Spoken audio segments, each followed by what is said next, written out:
Max ఇది కిచ్చా సుదీప్ గారిది కొత్త మూవీ. దీని తెలుగు ట్రైలర్ అయితే రిలీజ్ అయింది. ఇంకా లేట్ చేయకుండా దాని రియాక్షన్ అయితే చూద్దాం.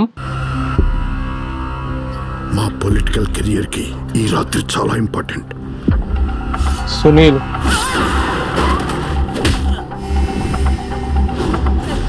మా అమ్మాయి కనపడట్లేదండి. ఒక్కతే కూతురు సార్. ఒకవేళ వాళ్ళకి ఈ విషయం తెలిసిందంటే మనందరినీ ముక్కలు ముక్కలుగా నరికి పారేస్తారు.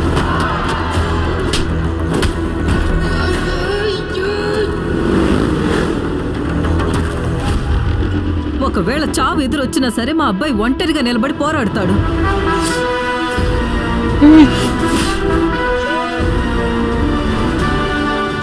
సార్ ఎవరో తెలియదే.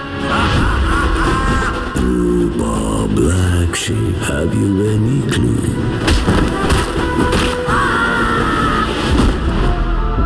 అర్జున్ని ఈడ్చుకురా.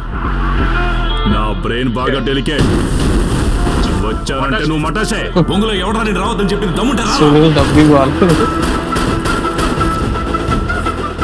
ఈ ఒక్క రోజు రాత్రి స్వచ్ఛ భారత్ కార్యక్రమం చేపడదాం.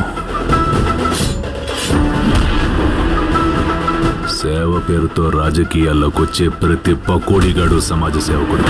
మొత్తం క్లీన్ చేసి పారేద్దాం. టీంని రెడీ చేయి. దమ్ముంటే ఇప్పుడు కొట్టే చూద్దాం.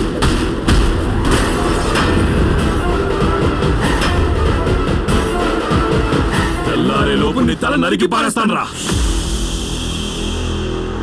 ఇది సినిమా అలా ఉంది ఏంటి?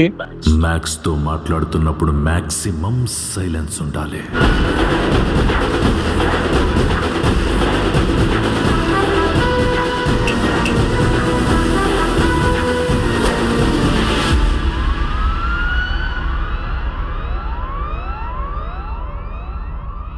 ట్రైలర్ బానే ఉంది కానీ ఖైదీ సినిమాలా ఉందేంటి? పోలీస్ స్టేషన్ మీద అటాక్ ఒక నైట్ లోనే అంత జరిగిపోవడము అంతా చూస్తే సేమ్ ఖైదీ స్టోరీ లాగానే అనిపిస్తుంది. మరి కిచ్చా సుదీప్ నాకు one of the favourite actors Kannada industry నుండి. కిచ్చా సుదీప్ గారిని లాస్ట్ విక్రాంత్ రోనా మూవీలో చూసా. మళ్ళా చాలా గ్యాప్ తర్వాత వస్తున్నాడు. మరి ఇంత గ్యాప్ తీసుకొని ఖైదీ సినిమా తీస్తున్నాడు ఏంది? ఇంకా ట్రైలరే కాబట్టి చెప్పలేము, కానీ చూస్తుంటే మాక్సిమం అలాగే ఉంది ఖైదీ మూవీ స్టోరీ లాగా. సునీల్ కూడా ఉన్నాడు కానీ ఆయన డబ్బింగ్ అయితే సెట్ కాలే. కనీసం ఆ ఆర్టిఫిషియల్ ఇంటెలిజెన్స్ వాడుకోనైనా కొంచెం సినిమా రిలీజ్ అయ్యేటప్పటికి మారిస్తే బాగుంటది. వేరే లాంగ్వేజెస్ పర్లేదు కానీ తెలుగులో అన్న ఆయన డబ్బింగ్ అయింది పెట్టిస్తే బాగుంటది. మరి కిచ్చా సుదీప్ లుక్స్ అయితే బానే ఉన్నాయి. చూద్దాం మరి. ఇంకా December 27th అంట రిలీజ్. మూవీ చూసి దాని రివ్యూ కూడా పెడతాం మన ఛానల్లో. ప్లీజ్ సబ్స్క్రైబ్ చేయండి. ఇంకా వెళ్ళొస్తాం మరి. Bye bye.